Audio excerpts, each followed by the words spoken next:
Hello guys, welcome back to ಅನ್ಬೇಡಾಸ್ cooking channel. Guys, ಇವತ್ತು ನನಗೆ ಯಾವ ರೆಸಿಪಿ ಮಾಡ್ತೀನಿ ಅಂತ ಎಲ್ಲಾರ್ಗು ಕ್ಯೂರಿಯಾಸಿಟಿ ಇದೆ ಅಂತ ನಾನು ಅನ್ಕೊಳ್ತೀನಿ. ಇವತ್ತು ನಾನು ಸ್ಪೈಸಿ ಆಗಿರೋ ಆಂಧ್ರ ಸ್ಟೈಲ್ ಚಿಕನ್ ರೆಸಿಪಿನ ಮಾಡ್ತಾ ಇದ್ದೀನಿ. ಸೊ ಬನ್ನಿ ಹೇಗ್ ಮಾಡೋದು ಅಂತ ನೋಡ್ಕೊಂಡ್ ಬರೋಣ.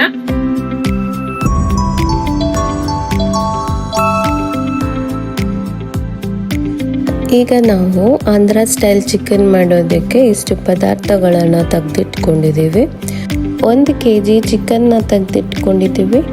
3 ಈರುಳ್ಳಿನ ಚಾಪ್ ಮಾಡ್ಕೊಂಡಿದ್ದೀವಿ. 5 ಮೆಣಸಿನ್ಕಾಯಿ, ಶುಂಠಿ ಬೆಳ್ಳುಳ್ಳಿ ಪೇಸ್ಟು, 3 ಕಡ್ಡಿ ಕರಿಬೇವು, 1 ಕಪ್ ಕೊತ್ತಂಬರಿ ಸೊಪ್ಪು, ಧನಿಯಾ, ಅಚ್ಕಾರದ ಪುಡಿ, ಚಿಕನ್ ಮಸಾಲ, ಅರಿಶಿನದ ಪುಡಿ, ಟೊಮ್ಯಾಟೊ ಪ್ಯೂರಿ. ಇದು ಬಂದು ಈರುಳ್ಳಿನ ಹುರ್ಕೊಂಡಿರೋದು. 1 ಕಪ್ಪು ಮೊಸರು. ಈಗ ಕಡಾಯಿ ಇಟ್ಕೊಂಡು ಎಣ್ಣೆ 100 ಗ್ರಾಮ್ ಎಣ್ಣೆ ಹಾಕ್ಕೊಂಡು, ಎಣ್ಣೆ ಬಿಸಿ ಆದಮೇಲೆ ಚಕ್ಕೆ, ಲವಂಗ, ಏಲಕ್ಕಿ, ಪಲಾವ್ ಎಲೆ, ಸ್ವಲ್ಪ ಜೀರಿಗೆ ಹಾಕ್ಕೊಂಡು, ಈಗೇನು ಮೆಣಸಿನ್ಕಾಯಿ ಇದೆಯಲ್ಲ, ಮೆಣಸಿನ್ಕಾಯಿ ಹಾಕ್ಕೊಂಡು, ಈರುಳ್ಳಿ ಹಾಕ್ಕೊಂಡು, ಕರಿಬೇವಿನ ಸೊಪ್ಪು ಹಾಕ್ಕೊಳ್ಬೇಕು.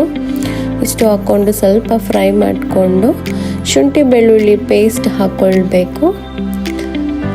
ಈಗ ಅದನ್ನು ಸ್ವಲ್ಪ ಚೆನ್ನಾಗಿ ಫ್ರೈ ಮಾಡಿ ಅರಿಶಿನದ ಪುಡಿ ಹಾಕ್ಕೊಂಡು ಇದಕ್ಕೊಂದು ಫ್ರೈ ಕೊಡೋಣ. ಈಗ ಇದಕ್ಕೆ ನಾವು ಏನು 1 kg ಚಿಕನ್ನ ತೆಗೆದಿಟ್ಕೊಂಡಿದ್ದೀವಲ್ಲ ಅದನ್ನು ಹಾಕ್ಕೊಂಡು ಫ್ರೈ ಮಾಡ್ಕೊಳ್ಳೋಣ. ಈಗ ರುಚಿಗೆ ತಕ್ಕಷ್ಟು ಉಪ್ಪನ್ನು ಹಾಕ್ಕೊಂಡು ಚೆನ್ನಾಗಿ ಇದನ್ನು ಹುರ್ಕೊಳ್ಬೇಕು. ನೆಕ್ಸ್ಟ್ ಇದಕ್ಕೆ 2 ಸ್ಪೂನ್ ಅಚ್ಕಾರದ ಪುಡಿ, 2 ಸ್ಪೂನು ಚಿಕನ್ ಮಸಾಲ ಪೌಡರ್ನ ಹಾಕ್ಕೊಳ್ಳೋಣ. ಇದಕ್ಕೆ ನಾನು ಟೊಮ್ಯಾಟೊ ಪ್ಯೂರಿನ ಇಟ್ಕೊಂಡಿದ್ದೀನಲ್ಲ, ಇದನ್ನು ನಾನು 3 ಟೊಮ್ಯಾಟೊನ ಪೇಸ್ಟ್ ಮಾಡಿ ಇಟ್ಕೊಂಡಿರೋದು. 1 kg ಚಿಕನ್ಗೆ 3 ಟೊಮ್ಯಾಟೊ ಸಾಕು.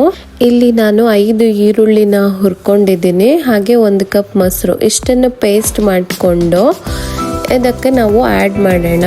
ಈಗ ಇದು ಚೆನ್ನಾಗಿ ಕುಕ್ ಆಗೋಕೆ ಬಿಡೋಣ. ಈಗ ನಿಪ್ ಕ್ಲೋಸ್ ಮಾಡಿ, ಈಗ ನೋಡಿ ಎಣ್ಣೆ ಎಲ್ಲ ಮೇಲೆ ತೇಲ್ತಿದೆ. ಸೊ ಇದು ಈಗ ರೆಡಿ ಆಗಿದೆ, ಕುಕ್ ಆಗಿದೆ. ನೆಕ್ಸ್ಟ್ ನಾನು ಇದಕ್ಕೆ ನೀರು ಏನು ಕಾಯಿಸ್ಕೊಂಡಿದ್ದೀನಲ್ಲ ಅದನ್ನು ಹಾಕ್ಕೊಂಡು ಮಿಕ್ಸ್ ಮಾಡ್ಕೊಳ್ತೀನಿ. ಆಮೇಲೆ ಇದಕ್ಕೆ 2 ಸ್ಪೂನು ಧನಿಯಾ ಪುಡಿನ ಹಾಕ್ಕೊಳ್ತೀನಿ. 1 ಕಪ್ ಏನು ಕೊತ್ತಂಬರಿ ಸೊಪ್ಪು ಇಟ್ಕೊಂಡಿದ್ದೀನೋ ಲಾಸ್ಟಲ್ಲಿ ಇದಕ್ಕೆ ಕೊತ್ತಂಬರಿ ಸೊಪ್ಪನ್ನ ಹಾಕ್ಕೊಂಡು ನಿಬ್ನ ಕ್ಲೋಸ್ ಮಾಡಿ ಕುದಿಯೋದಕ್ಕೆ ಬಿಟ್ಬಿಡ್ತೀನಿ. ಈಗ ನೋಡಿ ಎಣ್ಣೆ ಎಲ್ಲ ಬಿಟ್ಟಿದೆ. ಸೊ ಈಗ ಒಂದು ಸ್ವಲ್ಪ ಈಗ ನಿಬ್ಬು ಕ್ಲೋಸ್ ಮಾಡೋದು ಬೇಡ, ಹಾಗೆಯೇ ಕುಕ್ ಮಾಡ್ಕೊಳ್ಳೋಣ. ಈಗ ನೋಡಿ ಸ್ವಲ್ಪ ಗಟ್ಟಿಯಾಗಿ ಆಯಿಲೆಲ್ಲ ಚೆನ್ನಾಗಿ ಬಿಟ್ಕೊಂಡಿದೆ. ಈಗ ಆಂಧ್ರ ಸ್ಟೈಲ್ ಚಿಕನ್ ರೆಡಿ ಆಗಿದೆ.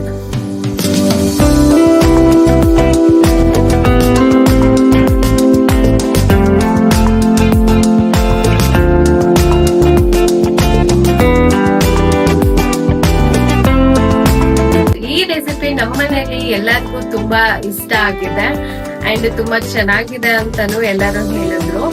ಐ ಹೋಪ್ ನೀವೆಲ್ಲರೂ ಈ ರೆಸಿಪಿನ ನೀವು ಮನೆಯಲ್ಲಿ ಟ್ರೈ ಮಾಡ್ತೀರಾ ಅಂತ ನಾನು ಅನ್ಕೊಂಡಿದ್ದೇನೆ. ಈ ರೆಸಿಪಿ ನಿಮಗೆ ಇಷ್ಟ ಆದ್ರೆ ಪ್ಲೀಸ್ ಲೈಕ್ ಮಾಡಿ ಅಂಡ್ ಶೇರ್ ಮಾಡಿ. ನೆಕ್ಸ್ಟ್ ರೆಸಿಪಿಗೋಸ್ಕರ ಕಮೆಂಟ್ ಮಾಡಿ. ಮರಿದಿರ ಚಾನೆಲ್ ನ ಸಬ್ಸ್ಕ್ರೈಬ್ ಮಾಡ್ಕೊಳ್ಳಿ.